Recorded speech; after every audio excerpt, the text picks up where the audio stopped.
Hi friends, मैं आपका अपना legal adviser advocate Lakhan Singh. आज मैं आपके लिए लेकर आया हूँ एक नई जानकारी भरी वीडियो, जिसमें मैं बात करूँगा स्टे ऑर्डर के बारे में। स्टे ऑर्डर क्या है, स्टे ऑर्डर कब दिया जाता है और स्टे ऑर्डर से संबंधित क्या है कानून व नियम। एक जाना पहचाना शब्द है। जहाँ कहीं किसी अचल संपत्ति से जुड़े विवाद को लेकर बात होती है, वहाँ स्टे ऑर्डर शब्द भी बातचीत के दौरान इस्तेमाल किया जाता है। आज इस वीडियो के माध्यम से मैं आपको स्टे ऑर्डर क्या होता है और यह किस कानून के अंतर्गत दिया जाता है तथा इस ऑर्डर का पालन कैसे किया जाता है, यह सभी जानकारियाँ बताने जा रहा हूँ। स्टे ऑर्डर एक आम बोलचाल का शब्द है। कानूनी रूप से इसका नाम अस्थायी निषेधाज्ञा या फिर स्थगन आदेश है। यह न्यायालय का दिया हुआ है। ऐसा आदेश होता है जो किसी कार्रवाई को त्वरित रूप से रोक देता है और ऐसा आदेश एक अनिश्चित समय के लिए होता है। परंतु यदि न्यायाधीश द्वारा ऐसे आदेश को दिए जाते समय अनिश्चित समय का उल्लेख नहीं किया गया है, तब यह आदेश 6 माह के लिए होता है। कभी कभी अचल संपत्ति के विवाद में ऐसी परिस्थिति उत्पन्न हो जाती है जब किसी पक्षकार के हितों पर विपरीत प्रभाव पड़ रहा हो, तब न्यायालय मामले में हस्तक्षेप कर अस्थायी निषेधाज्ञा आदेश पारित कर देता है। जैसे कि किसी व्यक्ति के खेत पर किसी कानूनी प्रक्रिया को बताकर कब्जा किया जा रहा है, तब वह व्यक्ति उस कब्जे के विरुद्ध प्राथमिक स्तर पर न्यायालय में कोई वाद संस्कृत करता है।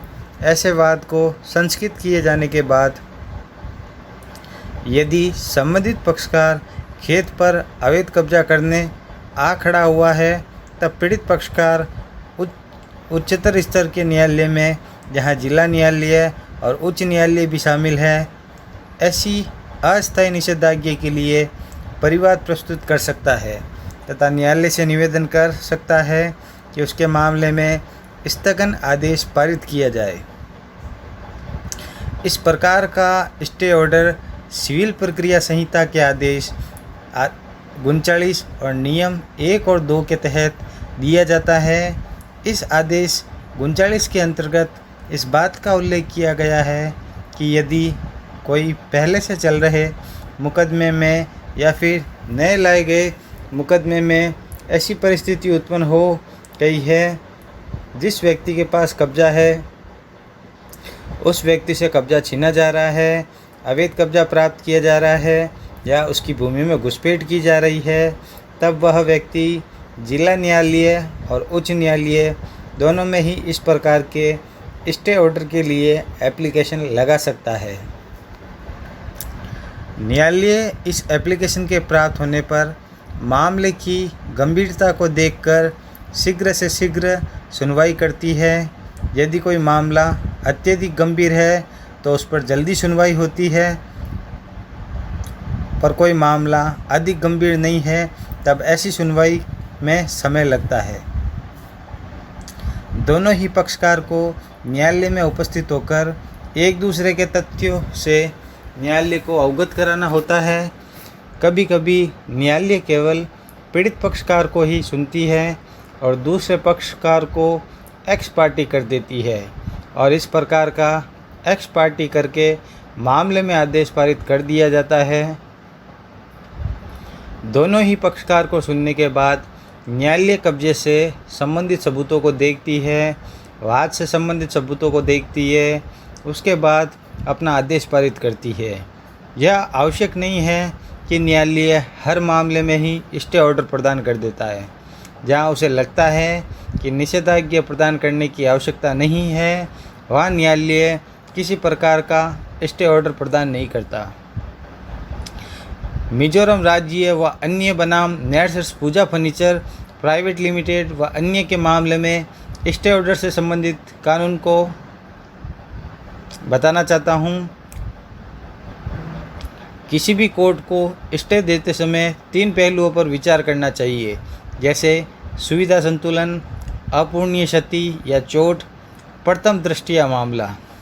जस्टिस दीपक गुप्ता और जस्टिस अनिरुद्ध बोस की बेंच ने मिजोरम सरकार द्वारा हाईकोर्ट के आदेश के खिलाफ दायर अपील पर विचार कर रही थी, जिसमें यह निर्देश दिया गया था कि चूँकि रीट पिटीशन का अंतिम परिणाम लंबित है, इसलिए दिनांक 4/6/2019 को रुचि अभिव्यक्त कर चुके पेपर लॉटरी ड्रॉ के सभी अनुसरणकर्ताओं को स्थगित रखा जाए।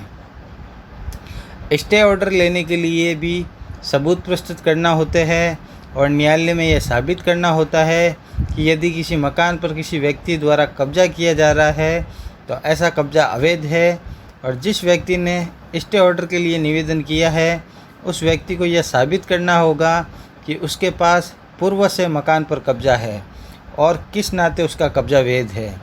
जैसे कि किसी व्यक्ति के पास में कब्जा किसी भी प्रकार से हो सकता है, मालिक के तौर पर कब्जा हो सकता है, किराएदार के तौर पर कब्जा हो सकता है, देख रेख के नाते कब्जा हो सकता है, पावर ऑफ अटॉर्नी के वास्ते कब्जा हो सकता है। तब उसके कब्जेदार को यह साबित करना होता है कि उसका कब्जा किस नाते और कब से उस संपत्ति पर है। यदि यह दोनों बातें न्यायालय में साबित कर दी जाती है तो तीसरा सबसे बड़ा प्रश्न यह उठता है कि क्या इस विवाद से संबंधित कोई मुकदमा किसी न्यायालय में चल रहा है या फिर कोई नया मुकदमा लाया गया है। इन दो ही परिस्थितियों में स्टे ऑर्डर पारित किया जाता है, जब कोई मुकदमा किसी न्यायालय में चल रहा हो या फिर कोई नया मुकदमा न्यायालय में लाया गया हो।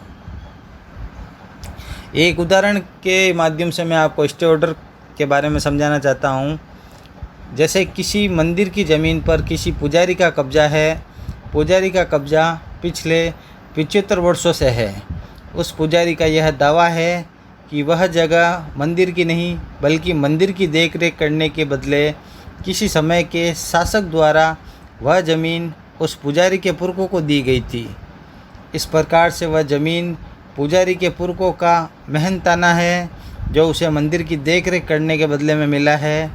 अब यदि सरकार किसी कानून के माध्यम से मंदिर को अपने कब्जे में ले लेती है और उस जगह पर जिस जगह पर मंदिर के पुजारी का कब्जा है यह दावा करती है कि जगह भी मंदिर की है, इसलिए हम जगह पर कब्जा भी लेंगे और अपने अधिकारियों को भेजकर मंदिर की उस जगह पर भी कब्जा लेने के लिए खड़ा कर देती है। ऐसी स्थिति में पुजारी को पहले वाद संस्कृत करना होगा। यह वाद पुजारी अपने कब्जे और अपने हक के लिए प्रस्तुत करेगा। इस वाद को प्रस्तुत करने के बाद वह न्यायालय से स्टे ऑर्डर प्राप्त कर सकता है। स्टे ऑर्डर किसी भी ऐसे मामले में प्रस्तुत नहीं किया जा सकता है जो केवल स्टे ऑर्डर के लिए ही प्रस्तुत किया गया है। न्यायालय में जो मुकदमे चल रहे होते हैं उनके भीतर स्टे ऑर्डर प्रदान किया जाता है। स्टे ऑर्डर का पालन न्यायालय जब किसी मामले में स्टे ऑर्डर देता है तब इस प्रकार के ऑर्डर का पालन करना पक्षकारों पर बाध्यकारी हो जाता है। किसी भी स्थिति में ऐसे ऑर्डर का पालन करना ही होता है। न्यायालय ने यदि किसी मामले में स्टे ऑर्डर दिया है कि भूमि की स्थिति ज्यों की त्यों रहने दी जाए, तब भी उसके आदेश का पालन नहीं किया जा रहा है और घुसपैठ की जा रही है, बदलाव किया जा रहा है, तब सिविल प्रक्रिया संहिता आदेश 39 नियम 1(1) के अंतर्गत न्यायालय आदेश का पालन नहीं करने वाले पक्षकार की संपत्ति को कुर्क भी कर सकता है तथा उसकी संपत्ति को बेचकर पीड़ित पक्षकार को हुई नुकसान की भरपाई भी करवा सकता है तथा 3 महीने का सिविल कारागार भी दे सकता है। तो आई होप मेरे फ्रेंड्स मेरे द्वारा दी गई ये जानकारी आपको पसंद आई होगी। तो मेरे वीडियो को आप ज़्यादा से ज़्यादा लाइक करें, वीडियो को आप ज़्यादा से ज़्यादा शेयर करें, चैनल को आप सब्सक्राइब करें ताकि मेरे द्वारा ऐसी ही जानकारी भरी वीडियो आपको मिलती रहे। जय हिंद दोस्तों। Hi friends.